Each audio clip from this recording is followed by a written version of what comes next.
It was World Women's Day.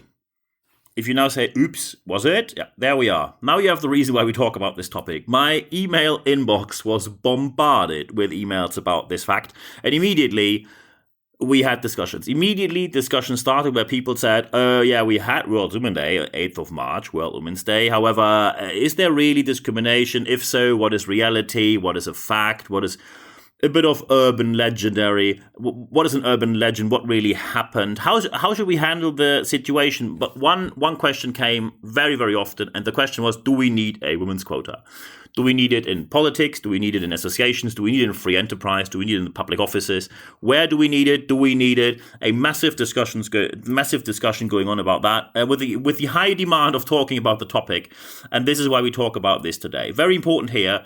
We will not talk about emotions. We will not talk about your idea of society. We will not talk about my idea of society. We will talk about science, proof, evidence, and facts. That is what is ruling in this world. Very important here is that you need to be able to understand that there's a difference between your feelings and the fact that we have in the world. And let's get right into the data.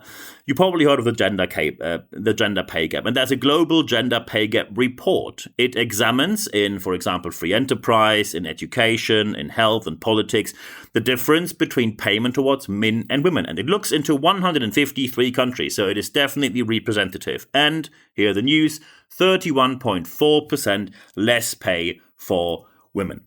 And of course, you might now claim, well, Mr. Brabandt, of course, we know that there are countries where women get half, or probably 70, 80, 100% less, 90% less than men. However, not in my country. In the UK or in the US or wherever you are right now, it is not the case. So maybe it is 80% somewhere, it is 0% here. And that's how we get to 31.4% in average. And I can tell you that is not the case, because if we do not only consider the gender pay gap, but also the social gap, women only have 68.4% of the position in society. So you do not even allow people to be promoted, to succeed, to develop into certain position. So we have 1/3 less pay. We have 1/3 less pay for women, more than 1/3 less position in society. And if we keep going like that, and of course you will now probably claim, some of you might claim to say, well, I think we go in the right direction. So I think it is proceeding in the right direction. It is developing in the right direction. And then people come, oh, do you know what happened hundreds of years ago? Well, things weren't better in the past for sure. However, if we keep going as we do right now, it takes, according to the Global Gender Pay Gap Report, 99.5 years until we have true equality on this planet. And that, by the way, is the best case scenario. That means there will be no government that has problems with equal rights, diversity, women's rights. And only take a look into the US, what's happening right there, and you already see that this is not happening. The best case scenario is not happening. Very important is the World Economic Forum looked into, and by the way, the United Nations as well, they looked into how is this developing in different countries? Because of course there are differences in different countries. There's no question about that. And of course you might now think, well, let's do a short task here. Just think of which region do you think will do best when it comes to equal rights for women? And let's just think, when it's 99.5 years in average globally, you probably think that some countries will take longer and others will take less long. And you're right with that. There are certain regions where the true equality will come quicker. And ranked number 1 is Latin America. And that is probably something you didn't expect here, because many people think, isn't there a problem with the machismo culture? And yes, there is. However, they still do better when it comes to equal rights for women. When we keep going as we do right now in Latin America, equality will be reached by 2081. So that is still far away, way too far away, so we have to do way more. However, Europe is 16 years later. Rank 2 is Europe with 2097. And when you now think, well, with 100 years from now, where is the US ranked? Shouldn't the US pop up somewhere? And first, we don't look in the US as itself as a country. We look into North America, and I can tell you Canada is pushing it in favor of the US because the US is performing way worse. However, ranked 3 is the Sub-Sahara region in Africa, 21-25. So 100 years from now, we will have equality in the Sub-Sahara Africa region, something which most locally many people will not have expected. By the way, North America is 2131, so more than 100 years, 106 years, and without Canada it would be even worse. However, from there's a huge gap from there. Southern Asia is the next one on the list with 2191. That is a time that no one of us will ever see. When you're listening to this right now, you will not be around at that time. Neither will I, by the way. If you look into Middle East and North Africa, it's 2199, so nearly the year 2200. By the way, East Asia and the Pacific is 2205, the year 2205. And Central Asia, again, a big gap. It's the year 2249. And when you look at that data, it simply means we have to do something. And by the way, there's more data to this. There is a Gender Inequality Index, GII, which is also examined by the United Nations Development Programme, the UNDP. And this Gender Inequality Index looks at how are we doing? Are we rather more equal or are we rather less equal? And 0 means we have total equality worldwide, and 1 means we are in total and utter injustice. And now just guess, where are we? Are we 0.8, so more into inequality, or are we 0.1, pretty close to equality? And we are on, at the moment, the number right now is the 0.439. So that 0.4 with a tendency towards 0.5, so it is still very much into inequality. You could now say, hey, we're more than halfway through. Well, more than halfway through, looking at the time we spend so far, it is still thousands of years ahead until we have equality, and we need to do better than that. Because if you would say, let's say you sit at your job and you say, well, I think our sales numbers are not great, but in 200 years, they will be better. Anyone will think you're a lunatic. Anyone will think that you are not doing too well. Anyone will think that you probably have issues, that you didn't understand what your job is. You don't get paid to deliver results when you're not even around anymore. And by the way, now, of course, because I know that we have German listeners as well who listen to my German podcast and then listen to the English one afterwards. And by the way, Germany, gender pay gap, 18%. And when you now take the gender pay gap, that's something you often hear where people say, well, is there any kind of gender pay gap where you can look into clean data, where the data is just net data, simplified data, adjusted data? So you only take people who have the same job with the same level of qualification. So first, when you take that number, your way of scientific working is debatable at best, because you ignore everything people had to endure on the way there. Many people don't have access to education or not equal access to education. They don't get treated the same way, etc., etc., etc. But even if you take only that number of the people who do exactly the same job with exactly the same qualification, if you ignore any other inequality around, the gender pay gap is still 6%. It is still that 1/20th, more than 1/20th less pay for absolutely no reason anymore left. You still pay them less. And of course, you can now say, well, they just negotiate. They need to learn to negotiate better. And that's not how things go. You don't ignore inequality and then say you need to be better at negotiation. And by the way, in addition to all of that, at the moment, we have a rise, 6.2% more violence against women. And when you now say, 6.2% isn't too bad, doesn't sound like a big number, look around you. Look around you in your circle of friends, acquaintances. Look around in your office, your job, your corporation. And you probably know more than 20 female people then. 6.2% means that when you look around you and you count your female individuals, every 20th woman that lived in peace last year, this year gets beaten up. And when you then tell me, it's not too bad, is it?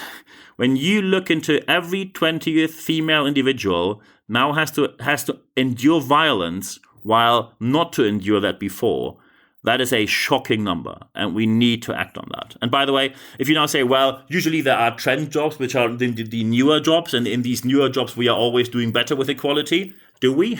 So I looked into the artificial intelligence industry, the AI industry. Internationally speaking, 22% are women in this industry, in this area. And if you design AI algorithms and only 1/5 of women is a representation, then you will have inequality enshrined into artificial intelligence, and then it gets really, really dangerous. So be aware of this fact.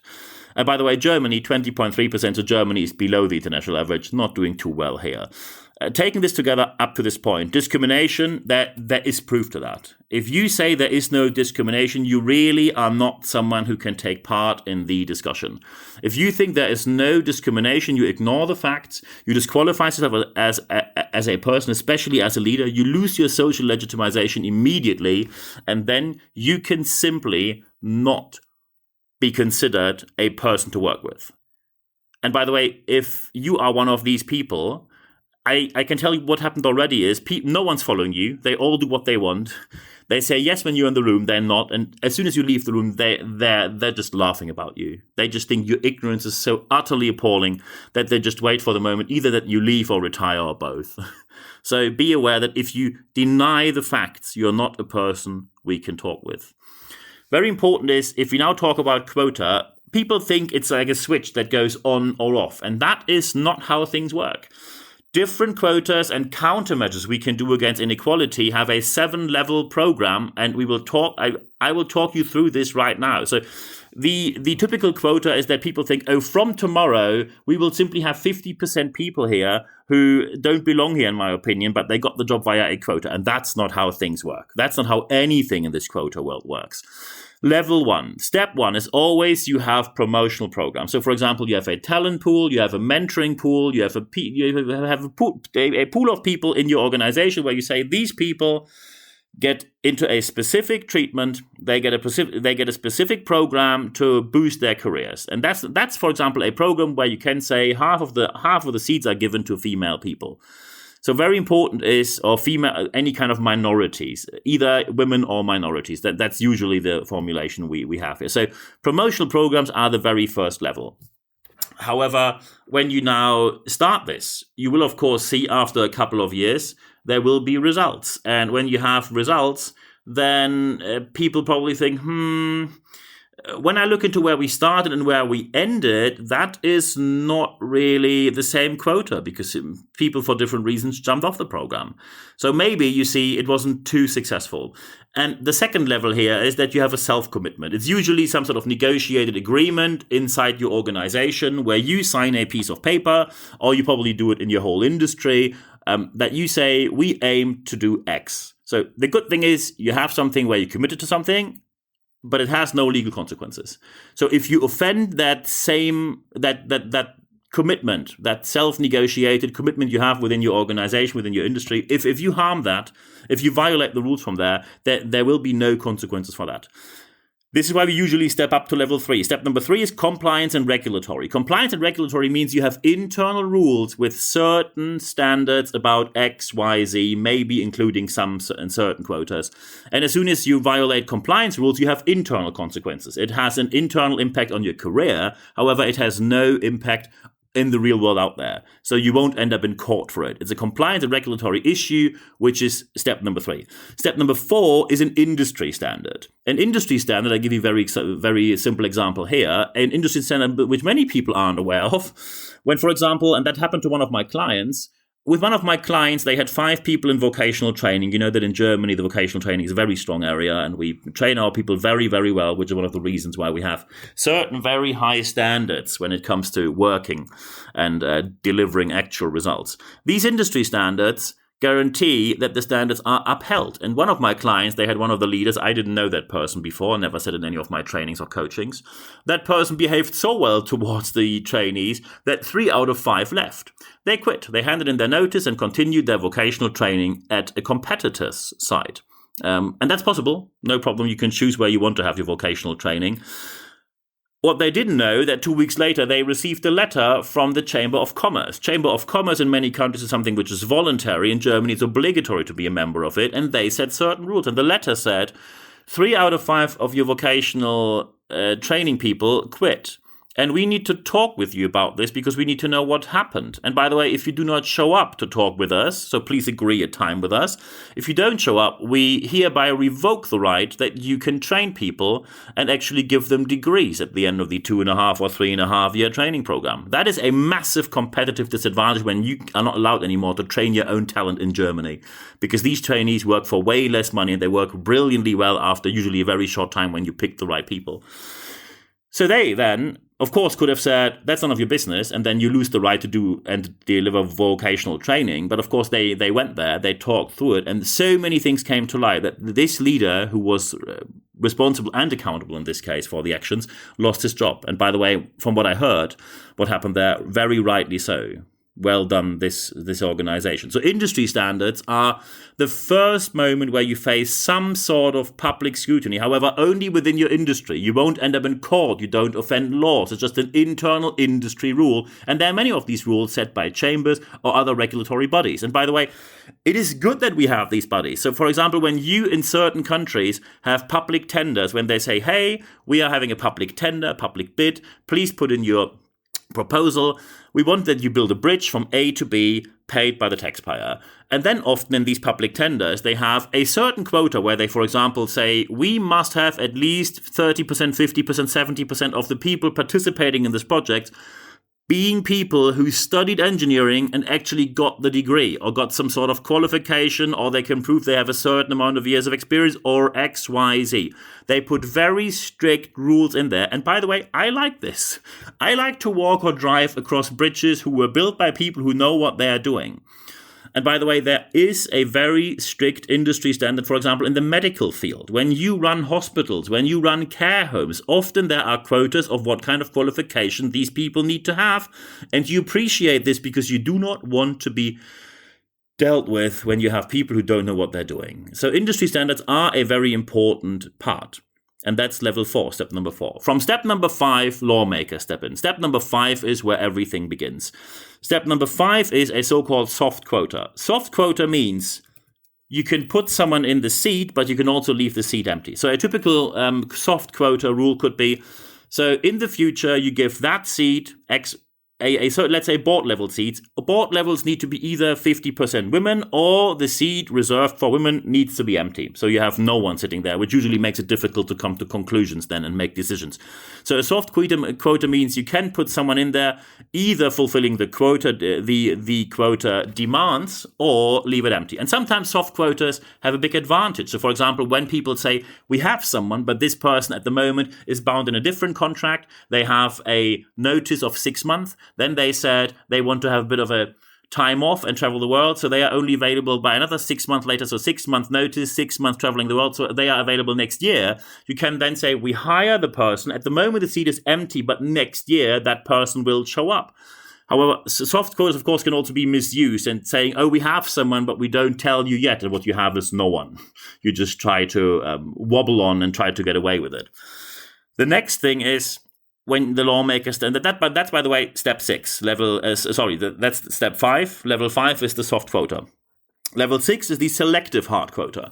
Selective hard quota means that you say, okay, 50% of all jobs in production need to be given to women. That's just one example for a quota.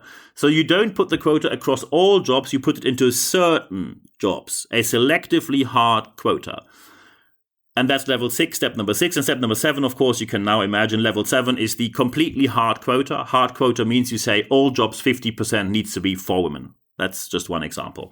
So you have 7 different levels, from 1, promotional programs, to 2, self-commitment, via 3, compliance and regulatory, then 4, industry standards, for example, by chambers, 5, the soft quota, 6, the selectively hard quota, and 7, the hard quota. So don't tell me that quota is the big monster out there that by tomorrow gives jobs to people who do not belong in this seat, in these seats. And by the way, the United States at the moment are the perfect example where people get put into seats where they don't belong. When you have someone, let's say in defense, where you really need to know what you're doing, in every of these jobs, so you need to know what you're doing. When you take a 4-star general off the job to take a Fox news commentator on the job, tell me something about meritocracy and putting qualified people in the right seats. So you see what happens if sometimes the wrong people get the job. The question now is, how do you implement all of this? So first, step number 1 is you look into the facts in your organization. Get the data out of your organization.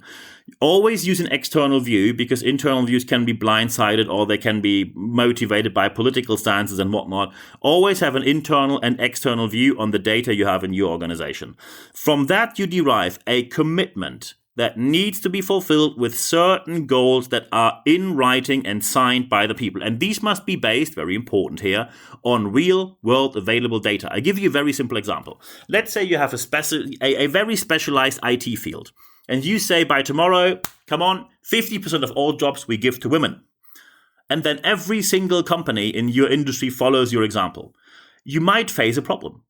Because when, for example, in your specialized field, only 10% of university graduates are female, how does every single organization need to, how do you want to fulfill the 50% quota when only 10% of all graduates are female? So always, and very important here, you do not act based on feelings. You do not act based on, I heard something. You do not act based on a non-reliable press release. You work on science, data, and facts. So contact your universities, ask about numbers, ask about different fields, the qualifications you need. And of course, it doesn't need to be a university degree. It can be a university degree, can be a certificate, can be experience, can be references, etc., etc. But it needs to be based on facts. Look at the numbers and then choose a goal that can be realistically fulfilled. Nothing is more frustrating when people say, oh, you need to hire 50% female people now. And they say, well, we only have 3% graduates in this field. How should I do this? And then usually you come to completely non-realistic hiring situations. So you always orient yourself on the real, you always get orientation from the real world numbers. And by the way, you act proactively on making the situation better, encouraging more women to get into field XYZ. Speak up for that. Be a public advocate here. And by the way, after you have this agreement, you of course need to check if it has been fulfilled or not. So you need a bonus-malus principle. Bonus means as soon as someone fulfills the quota and or reaches the goal, what's in it for them? So what is in for them when they fulfill the goal? And also you need to tell them what happens if you don't fulfill the goal. People very quickly see when there is no consequences. Bonus means something in favor of you. Malus means something is held against you. So when you do not fulfill the quota, and I give you a situation in one major UK law firm in which I work, we were sitting at the table and I hear one of the talks. One guy said, when the person said, well, we actually had a goal for you. You have 0 women in your team. And he said, yeah, that's correct. And then they asked him, so what's your goal for next year? And he said, still 0. Okay, wow. So I asked him why, and he immediately started, it's so difficult, and then they get pregnant, and then they can't work. It immediately went into straightforward discrimination by phrase 1. And as soon as that law firm then put in a quota and said, you only get your full bonus when you fulfill the goal, immediately that person found the talent, as if it is magic. So you see, people need to know that there are consequences when things go right. And by the way, you do not jump from absolutely no regulation to the hard quota. I gave you enough steps you can do in between. Taking all this together, wrapping it up. Women's quotas are not originally necessary in the beginning when every single person acts based on facts, proof, evidence, and not by cronyism, nepotism, someone you personally like, or just arbitrary decisions and giving a favor to someone where they don't deserve the favor. However, when you act based on non-logical facts and discrimination kicks in, then a quota for justice sake, for justice reasons, is necessary and essential for your business's success. And I wish you all the best of results implementing that in your organization. And if you now say, oh, that was quite some work, I think we have to do quite some work here. We need help. Or I'd just like to discuss something with you, Niels. Feel free to do so. Send me an email, nb@nb-networks.com. I answer every single email you send me within 24 hours. And by the way, in the show notes of this podcast, so below the podcast, you find first my email address, which is nb@nb-networks.com. You find my LinkedIn, so please connect with me on there as well. You also find my website there, nb-networks.biz, where you also find access to podcast articles and also the transcript of this podcast, so you can read everything word by word again if you like. However, there's more. If you want to have live sessions, and yes, we have live sessions, and we just had one, so feel free to join us for the next one. If you want to know when and where this is, we only communicate this via the expert letter. When you go to expert.nb-networks.com, I also put this link in the show notes of this podcast, then you can just there enter your email address, and no worries, you only receive one single email every Wednesday morning. And as soon as you receive this email, you only find it's 100% content ad-free guarantee. And what you find in there, number one, you find all access to all podcasts with no paywall, all access to all articles, no paywall, and most importantly, you also find the next date and time for the next live sessions that we have, including the link where no additional registration needed, just the link, click on it, and then we take it from there. And I look forward to seeing you in my next live session. Last but not least, the most important thing always is apply what you heard in this podcast, because only when you apply what you heard, then you will be able to succeed with your organization, actually see the changes in your organization that you obviously want to see, because if you wouldn't want to see that, if you don't want to see that, you wouldn't sit here listening to me. And it's great that you are actually with me here. If you now say, hey, we need help, contact me anytime. I'm available 24/7. Every single message I receive, I answer within 24 hours. So I'm looking forward to hearing from you. And at the end of this podcast, there's only one thing left for me to say. Thank you very much for your time.